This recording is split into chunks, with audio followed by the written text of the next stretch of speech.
Overhead tank में column की detailing को समझने का प्रयास करते हैं, लेकिन डिटेलिंग जानने से पहले ये जानना होगा कि कॉलम होता क्या है, स्लेंडरनेस रेशियो क्या होता है, लॉन्ग कॉलम क्या होता है, शॉर्ट कॉलम क्या होता है और लोकेशन ऑफ लैपिंग जोन कहाँ पे होता है कॉलम में। तो हम बात करने वाले हैं कि कॉलम क्या होता है।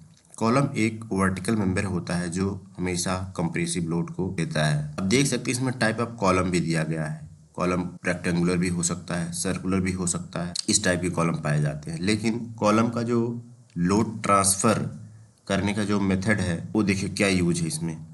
सबसे पहले कोई स्ट्रक्चर है, स्ट्रक्चर में क्या आएगा, टॉप में स्लैब आएगा। स्लैब जो लोड ट्रांसफर करेगा कॉलम पर करेगा, देन कॉलम कहाँ करेगा, फाउंडेशन पर, फाउंडेशन के बाद कहाँ जाएगा, ग्राउंड पर चला जाएगा। अब देख सकते हैं कि यहाँ पे देखिए इस स्ट्रक्चर, इस लोड ट्रांसफर, लोड डिस्ट्रीब्यूशन के हिसाब से भी आप देख सकते हैं यहाँ पे कैसे कैसे लोड ट्रांसफर हो रहा है। नेक्स्ट हम बात करते हैं शॉर्ट कॉलम क्या होता है। शॉर्ट कॉलम में हम देखेंगे कि यदि हमारे लेंथ और डाया का रेशियो, लेंथ की बात करते हैं तो इफेक्टिव लेंथ आता है। इफेक्टिव लेंथ क्या होता है, वो डिपेंड करता है कि आपका जो है कॉलम किस टाइप का है। कॉलम के दोनों एज फिक्स्ड हैं या फिर दोनों कॉलम के एक एज फिक्स है, एक एज फ्री है, या कॉलम के एक एंड जो है हिंज है, दूसरा पिन है। इस टाइप की कंडीशंस रहते हैं, लेकिन इतना डिटेल में नहीं जाएंगे। सीधा सीधा आप समझिए, यदि हमारा लेंथ और डाया का रेशियो लेस देन 12 है तो उसे हम बोलते हैं शॉर्ट कॉलम। क्या बोलते हैं, शॉर्ट कॉलम। और हमेशा शॉर्ट कॉलम किस में फेल हो जाता है, क्रैशिंग में फेल हो जाता है।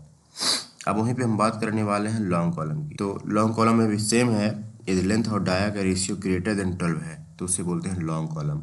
और लॉन्ग कॉलम हमेशा क्या हो जाता है, बकल कर जाता है। अब हमारा नेक्स्ट पॉइंट आता है कि लैपिंग जोन कॉलम में कहाँ दिया जाता है। इस डायग्राम की सहायता से समझ सकते हैं। टॉप और बॉटम में आप स्लैब लिखा हुआ है ये देख सकते हैं, लेकिन जहाँ पे लिखा है जोन ए, जोन सी, ये दोनों एंड जो है जहाँ पे स्लैब लिखा हुआ है उसी के बीच में कॉलम है, और दोनों एंड जो बिहेव करेगा वो फिक्स जैसा बिहेव करेगा। जब दोनों एंड फिक्स जैसा बिहेव करेगा तो वहीं पे क्या आता है, मूवमेंट आता है। तो जहाँ पे मूवमेंट आता है वहाँ पे लैपिंग हम नहीं दे सकते हैं, क्योंकि वहाँ पर फेल होने की संभावना ज़्यादा होती है। तो हमारा जो है जो सेंटर पॉइंट बचता है जहाँ पे मोमेंट क्या होता है, जीरो होता है, वही एक लैपिंग जोन कहलाता है। आप देख सकते हैं यदि हमारे डायग्राम में, यदि हमारे पास जो ड्राइंग दी जाती है उसमें लैप छोड़कर सेंटर में लैपिंग देना है, यदि नहीं दिया है तो हमेशा ये कंसीडर करेंगे कि L/4 दोनों ए से छोड़ दिया जाता है, और बीच में जो पॉइंट बचता है वो क्या कहलाता है।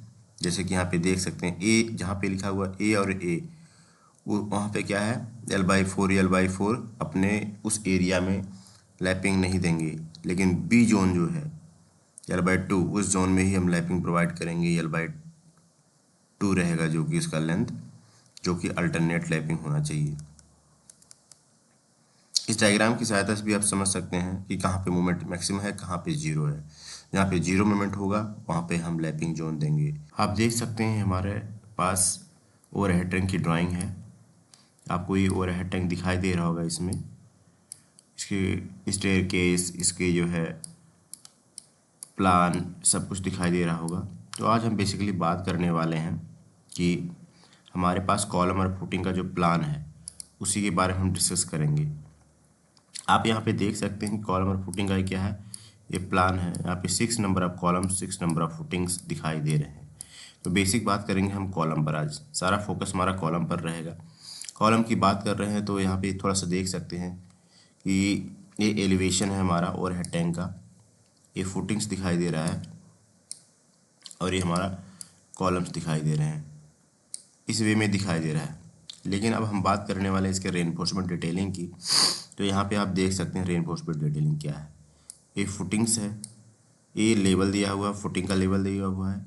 ये फर्स्ट ब्रेसिंग बीम का लेवल दिया हुआ है। नेक्स्ट उसके ऊपर ब्रेसिंग बीम का लेवल दिया हुआ है कि किस किस लेवल पर हमारा ब्रेसिंग बीम आएगा।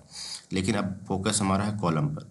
तो यहाँ पे देखिए कॉलम में यहाँ पे ये दिया हुआ है प्लिंथ बीम, ये यहाँ पे लिखा हुआ है प्लिंथ बीम का जो लेवल है।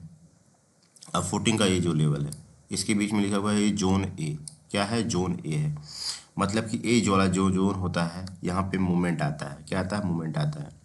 यहाँ पे भी जोन ए लिखा हुआ है, यहाँ पे भी जोन ए लिखा हुआ है, तो यहाँ पे मूवमेंट आएगा। तो कोशिश यही रहेगा कि यहाँ पे हमारा लैपिंग्स ना आए। क्या, लैपिंग ना आए। और ये जोन जो है बी जो दिखाई दे रहा है हमारा, ये देखिए बीच में जोन बी दिखाई दे रहा है। ये यही सेक्शन है हमारा जहाँ पे हम लैपिंग दे सकते हैं, इस सेक्शन पर ही हम लैपिंग दे सकते हैं। ठीक है, तो लैपिंग इसी सेक्शन पर अल्टरनेट आएगी। ठीक है, अब बात करने वाले इसके रीइंफोर्समेंट की।